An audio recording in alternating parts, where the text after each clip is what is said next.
แล้วนายตังเพลง สบายดีครับผู้ชมเนาะต่อจากคลิปที่แล้วมาเว้าเรื่องความฮักเนาะ น้องอีติ๊กก็เอา อืม ครอบน้องไอ้แล้วก็ครอบน้องหันน้องสาวอีนกหัน เอ น้องมักอี อ ติ๊กบ่แล้วก็มักค่อยบ่ น่า มักเบิดเลยมักเบิดเลย เฮ้ยนั่นเอามาทางหลังนี่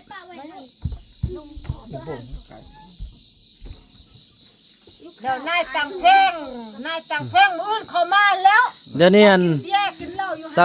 าลีนี่ละว่าจะสิมักผู้ใดจะสิมักอีติ๊กบ่จะสิมักเฮาบ่เด้ย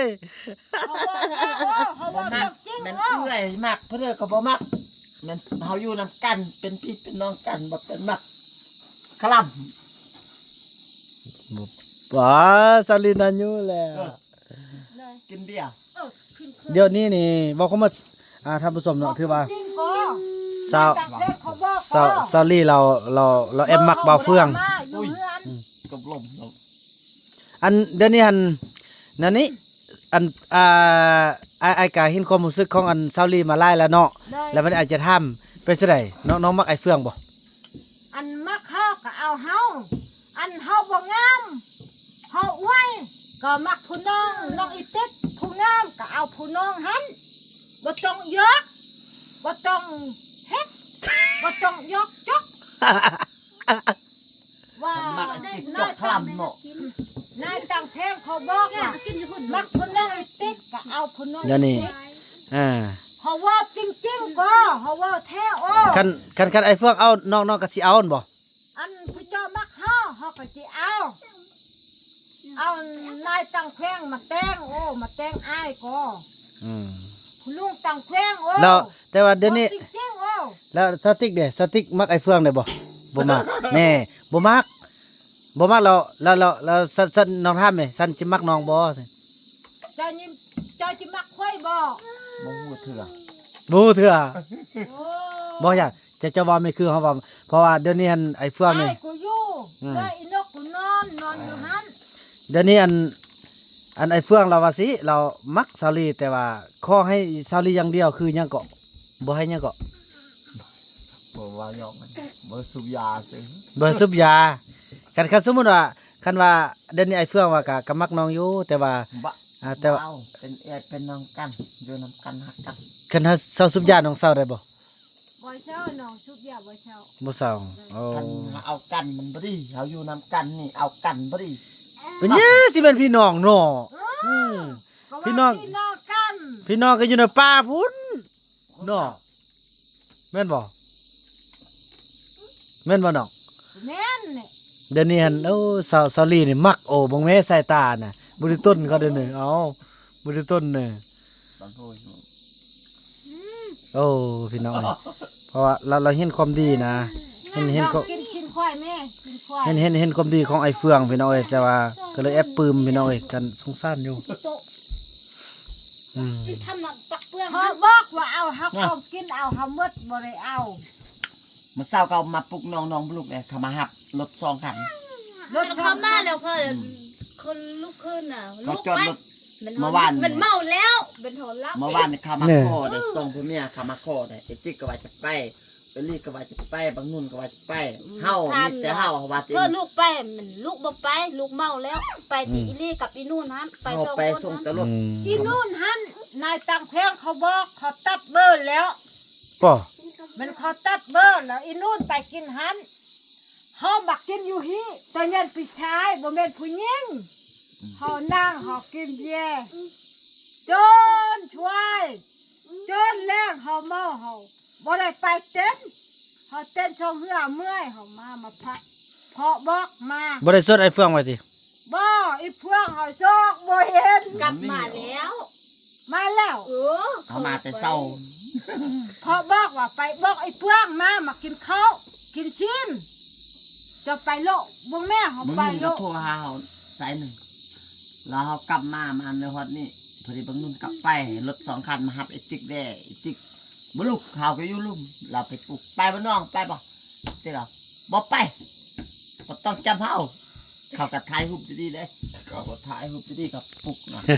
เขาก็ถ่ายหมดเขาก็ถ่ายที่พุ่นถ่ายมาเขาอยู่เมืองเวียงคำพุ่นน่ะ เขามาอยากเห็นเนาะ อืม พอเขาติดตามเขาเด้ เขาติดตามมา เป็น FC เขานะ เอฟซีเนี่ยเขามาเห็นอายว่ามื้ออื่นว่ามาเชี่ยวลิ้นอาย อ่า เขามาวินี่เขาเมาโล โล ก กยันยันคือติกอนแม่ นี่ เขาก็บ่เป็นหยังโอ้ส่งไปเมียนี่ดีบ่ดี โอ้ ก่อนเขาคึบ ดี ยัน นี่ตะกี้นะเขาคือโอ้ โอ้ เขานี่ บ เป็ อน ก คน เขา ดี มา ทั้ง พัว ดี เมี ทั้ง ย เมียทั้งผัวเลย เอ้ยจอมเอ้ย ตามเมีย น้อยๆกินเบียร์แล้วบ่ดีก็ลูกอย่ากินแม่ลูกบ่กินได้บ่กินบ่สิดีก็ลูก เมียเพิ่นก็ปากดีผัวก็ปากดี ปาโทมดเนาะเก่งเนาะ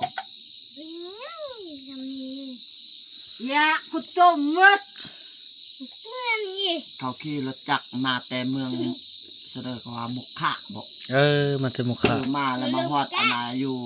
สัญญาบอกกายสัญญาตำรวจรัดกับปรับมือคันหนึง2คันเข้ามาเขาเอาเงิน4,500,000แล้วเขาว่าตัวเองบ่มีเงิน เขาขอเสีย200,000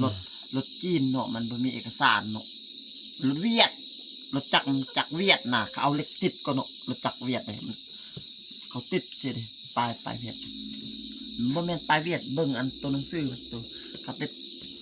ของเวียดน่ะมันลวงมันออกมาแต่แค่ลวงมันยังออก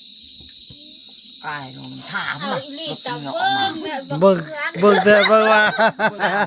เบิ่งขนาดเลยเนาะ สติกเกอร์ซาวสเก็ตนำได้พี่น้องแววเราแอมฮักนะเนาะ เพื่ออีหลีว่ามักปักเพื่อง เท่เอ ไอ้น้องกันมักกันคลั่งบอก เอ้ยแม่นไอ้น้อง บ่แม่นไอ้น้องกันบ่แม่นแม่เยี่ยวพอเยี่ยวนี่บัดเกิดนี่เอาพี่น้องกันเนาะ เนาะคิดตัวเนาะคิดตัวไอ้เฟือง กับ นี่ คนอื่น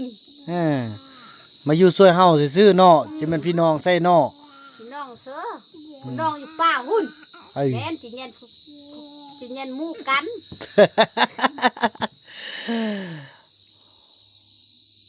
ป้าคันแม่นไอ้เฟือง ามาเบิ่งไม้แย่งละเอาดิต้น กันไอ้เฟืองเอานี่ อีมุกหันก็เอาอีมุกหัน อีมุกนี่มักบ่จอมมักบ่ บูเถือ สาลีมักบ่ บูเถือปลาแหวะ อียุงมักบ่ บอกอันนี้แห้งแม่นหนักตึม สาลินสาเลียนนี่ ๆเสาเรียนหันกินเบียร์แกงพดสมือปลอนล่ะวันนี้ไปอยู่หันมันมือแหละ เออ ไปเรียนนั่นนะ ป้าเถอะสิน้องเบิ่งอันสาลีเบิ่งแอบมองเลยเนาะแอบมองสติกสาวสังเกต หา ได้ อยู่นี่แม่นย่างหักกับเบิ่งกันบอกไปได้เบิ่งก่อนเพื่อเฮ็ดดีก็ได้เพื่อเฮ็ดพอดีก็บ่ได้นั่นท่านเจ้าเฮ็ดดีเฮาเจ้าก็ได้เฮาอีมุกเฮ็ดดีเฮาอีมุกก็ได้เฮาอีจอมเฮ็ดดีเฮาอีจอมก็ได้ มาอีแม่สิแกะ เดี๋ยวนี้เฮาป้าไว้ก่อนเฮา เบี้ยลูกเบี้ยกับ คันเฮาได้รถเนี่ยเฮาฮู้ว่าจะเอา บ่ ปืน ย่า ข ง นาด เบี้ยน่ะ เอาบ่ได้หยังบ่เอานายเพิ่นหัวควัน เบี้ยบ่โดนกินได้ขยับ อันพ่อนะกับแม่นะ คันเจ้ามักเฮาเจ้าบ่ต้องไปเที่ยวบ่ต้องจูบยาอาบน้ำตลอดบ่อาบน้ำ10 มื้อ20มื้อบ่อาบน้ำหามานั่งโมเมนต์กระเดียด น่าบ่บัดกระเปียนเนาะ ก็เพียโนมแรงหอกก็ไปอาบพอนุ่งเสียคือเก้าโจงคือเก้าคืออีเพชรเฮ็ด บ่ต้องนอนดนลุกแต่เช้านึ่งข้าวกิน ถึงเอาเนาะ อืม แน่น้องเห็นบ่ อาบน้ำสักเครื่องโอ้ยสักเขาเฮ็ดได้น้อยหนึงสักน้อยหนึง บ่ได้บ่เป็นเฮ็ดที่คือตะกี้มันก็อ้โยอ้โยเนี่ยก็สติก็สระบ่ได้ยอกัดดอก มีย่างกินน้ำกันมีเออ ยังชื่อได้อยู่เด้ คือแนวนี้ อย่า เอา อย่าว่าซะดิ สมมุติว่าข้าไก่ตัวหนึงเนาะ เออ กินหมดคนเฮาอยู่นี่กินน้ำกันหมดทุกคนบ่เพราะนั้นกินเฮาหักกินเองคือแนวนี้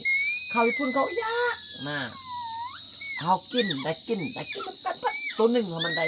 เฮามี4ลัง5ลังได้กินหมดทุกคนน่ะเห็นแล้วนี่ดี ป้าโทษ เอง จ กินผู้เดียวหมู่บ่ได้กินนี่เขาก็เครียด กินก็เบ้าแล้ว เห็นบ่เอาเฮ็ด เอาเฮ็ดให้เบิ่งน่ะนี่พาครัวกินเอิ้นแล้วพอเฒ่าจันมามันบ่อาบน้ำมันบ่มาไม่ไอ้แพทย์บ่มาตักสักถ้วยไปส่งมัดอันนี้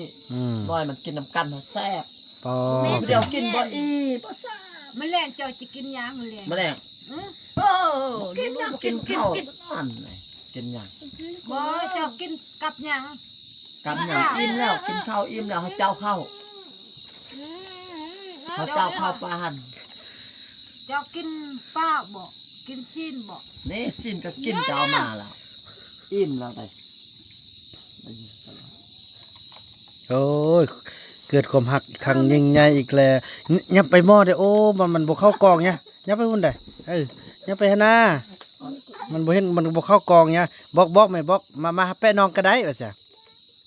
บอกดูบ่เป็นบ่ บ่เป็นน้องก็บ่เป็น ลองเว้าดู ตัวบามน้ำเพื่อเฮามาหม้อเฮาไปยักมาหม้อ10 มื้อเฮาแต่ตามเบิ่งบามน้ำอู้กว่า โอ้มื้อหนึงฮอกเข้าไปอาบ ประมาณ20 มื้อเนี่ย เดี๋ยวนี้ถือว่าบาดดีหมดแล้วเนาะซักเครื่องเป็นแล้วเนาะ สักเครื่องเป็นละ หม้อได้นั่น หม้อละ บ่แม่ว่ามันนั่งแปะเฮาแม่มื้อนึงน้องก็สิไปอาบน้ำว่าเสียว หม้อดีครับเดี๋ยวว่าตัวเก่ามันยังเจ็บกระดูกบ่อนอันน่ะไปไม่ถึกนะเดี๋ยวนี้มันมาดีแล้วปานนั้นยากับปลาหั่นบ่กินจากเทื่อเลยมาเด้อกับปลาไว้บ่กินยานะจุบแต่ยาจุบตลอดยาอันกินนั่นบ่กิน เฮากินเจ็บเฮาก็กินอันบ่เจ็บเฮาบ่กิน นะเจ็บก็กินมันโอ้ยาเขาให้แพงเอ้ การเบิ่งขนาดเลยเด้พี่น้องส่ เขา ง ให้แพง ส่งสายตามาตลอดเลยพี่น้องเอ้ยโอ้ อึดบาซองไอ้น้องเฮาอึดเข้าตั้งแต่7 โมง 6 โมงจนฮอด2 โมงตายจังกินข้าวเช้า มันเจ้ากูเมาอีก จังกินข้าวเช้านะความเป็นห่วง เจ้ากินอันนี้เมาก่อนหมู แม่กินบ้านพุ่นบ่เมาที่นู่นหันเมาไปสิ แต่เรามันคนเมา กินอันนึงก็เมา เข้า กันว่ามีเบียร์ไปนึงยก อืม แม่กินดิเบียร์อย่าชุบแม่บ่ชุบแม่จนแรงแม่ชุบอยากชุบก็ชุบหมดแม่ทิมอันหนึงแม่บ่ชุบแม่กินดิเบียร์เขาแม่กิน ดีใจพี่น้องเอ้ยเนาะซาลีเพิ่นกะ แข็งแรง แข็งแรงแล้วก็ไปสามารถเข้าสู่สังคมได้แล้วโอ้ยดีใจพี่น้องเอ้ยบ่แม่นว่า25คู่ใส่กันในพี่น้องอันนี้คือความจริงเนาะอันนี้ก็บางอย่างก็คือ อั คน วาม บ่ จริง เอากันแล้วเขาบ่ได้เว่าอันผู้ลุงตังแขวงบ่เขาบอกว่า เอา อันเจ้าบ่มักไว้ก็บ่มักน้องเขามัก บ่ อัน มา น้อง ตอนนี้ เอาบ่มักบ่สติกเอาบ่มักแล้ว นายตังแขวงหันเขาบอกว่ามักผู้ชายอีหลีก็เอามักผู้ชายอีติ๊กก็เอา ต้มไข่ไก่สองแกน มั หน่ ก อย เอา น้องเห็นอีบักเฟืองต้มไข่ไก่สองแกนน่ะเฮ้อีนี่แกนนึงบักเฟืองกินแกนนึง โอ้ เป็นยุงกัดหลังอ้าวเก่าจังหลังเขาเด้อีลี่สาวลี่เก่านี่ น่าโอ้แท้ นี่ แท้เด้อ น้องเก่า แท้เด้อ เรากินเบียร์อยู่ น้ หัว อง แก บ่ เสื้อ อา เลย ย อ่า น้องว่าตัวจริง เราบ่กิน บ่แม่นว่าให้บ่แม่น น้อ ว่าผิดน้องว่าตัวจริง บ่แน่นั่นนี่เล่ว่าเรื่องความฮักนี่เดี๋ยวพวกเราจะเอาสระกายาแต่อายจะบอกข้อแนะนำว่าผู้นี้เอาผู้นั้นผู้นั้นเอาผู้นี้กันผู้น้องมากันผู้น้องผู้น้องฮักมากันผู้น้องก็เอาเนาะ น้อย ไอ้บ่เฮ็ดคือตะกี้แบบว่าแบบเบิ่งเอาใจใส่อย่างต่างกันว่าผู้น้องก็ซอกเบิ่งกันหรือว่าซอลี่ก็เบิ่งกันเขาโอ้สิมักบ่สิเป็นตาเอาบ่หาเซ็งด้วยตัวเองเนาะบ่ให้ผู้นี้บอกว่าเอาผู้นั้นบอกว่าเอาเด้อเอาใจของตัวเองเด้อ เดี๋ยวให้เจ้าเฮาคือกัน ยอมละถือว่าไอ้สิซอก5ผู้นั้นผู้นี้ไอ้บ่ซอกละกันผู้ใดมักกันก็มักเด้อ น้อย แล้วไอ้ก็ไอ้ก็ดีจะนํกันผู้น้องมักกันน่ะแท้จริงแล้วก็ก็อยากให้เป็นเท่านั้นแต่ก็ ไม่เนี่ย บ้า คือคุณลุงตังแข้งหันเขาบอกที่เช้านี้เขาคอยว่าเป็นพวกตีพวกด่าพวกเอามีดแทงเอามีดยกแล้วผู้เจ้าบ่เอา ผู้เจ้าปะผู้เจ้านี่ มีไปชื่ออื่นไปชอบเอาพวกคนอื่น อันนี้ พวกบ่ได้ตี อย่า พวกบ่ได้ให้ ความหมายแล้วว่าเจ้าเมืองเจ้าแค่เราตั้งนานนะเวลาซุ่มเทียมนะแท้จริงก็มันใจลาวหั่นแหละเนาะดีแล้วเอาลูกเอาพวกเอาผู้เจะดีบัดนี้ เอาพวกจะดี ย่าบ่ต้องว่าเห็นปุ๊บแล้วมักปั๊บแล้วเอาพร้อมเด้อบ่เฮ็ดเด้อมันนั่นเด้อบัดนี้คืออันเห็นบ่ปักไหลคือสนั่น คือบักแน่ อืม มัน เห็นพร้อมเอาพร้อมบ่ดี บ่ดี บัดนี้ไปอยู่เบิ่งโดนๆหนึ่งเฮิงฮู้แล้วบัดนี้น่ะ 4-5 เดือนเป็นปี อืม บ่ลาวคันบ่แม่นคนแบบนี้นะคันเอาผู้อื่นบ่เป็นหยังลาวมันอันนั้นจริงก็บ่โง่อยู่ไป ตอน คืออ้ายถ้าไปบ้านเยี่ยงเฮาก็กินแย่ก็อยู่ดีเฮาบ่ได้ไปให้นี่ให้นั่นเนาะ อืม คืออ้ายนั่ง คือเอื้อยอีนกก็นั่งเฮากินดีเฮาเมาเฮาก็บอกอ้ายไปรับไปนอน พี่น้อง เอามีดแทงบ่ดี จังสันเนาะพี่น้องเนาะจะเถือว่าเรื่องราวก็โอ้ถือว่าซาวลี่เราก็มีใจได้พี่น้องเอ้ยมีใจให้ทางไอ้เฟืองกับบ่ไล่ก็บ่แม่นน้อยเด้ก็ไล่หั่นแหละพี่น้องเอ้ยเนาะก็สำคัญก็ขึ้นกับความรักนี่มันขึ้นกับผู้ยุ่นกันพี่น้องบ่นำก็พร้อมที่จะสนับสนุนทุกอย่าง แต่ว่าอยากขอให้มันเป็นไปทางที่ถูกแต่ก็สิบ่อิหยังให้เขาเจ้าเป็นผู้ตัดสินใจเขาฮักมักผู้ใดบ่นำก็จะบ่ห้าม แล้วก็จะบ่แนะนำอีกตึมทุกอย่างพาเบานำผ่านมาแล้วพี่น้องกันแนะนำกันนั้นตอนนี้ก็เอาเป็นไปตามเรื่องของพ่อของมันพี่น้องแต่เบานำก็จะได้ดูแลเบิ่งอยู่ห่างๆจังซี่แหละพี่น้องเนาะอันใดควรอันใดบ่ควรเบานำก็สิค่อยว่ากันในต่อไปพี่น้องเนาะ ไอ้บุญนำแจนี่กินหมดเด้อ อืม น้องเมาแล้ว ว่า เมา เธอว่าคลิปนี้เบานำขออนุญาตจบคลิปกันสำนี้ก่อนพี่น้องเอ้ยแล้วก็พบกันใหม่ในคลิปต่อไปเนาะคลิปนี้เบานำขอกล่าวคำว่า เอนั่งเบิ่งพวกเจ้ สบายดี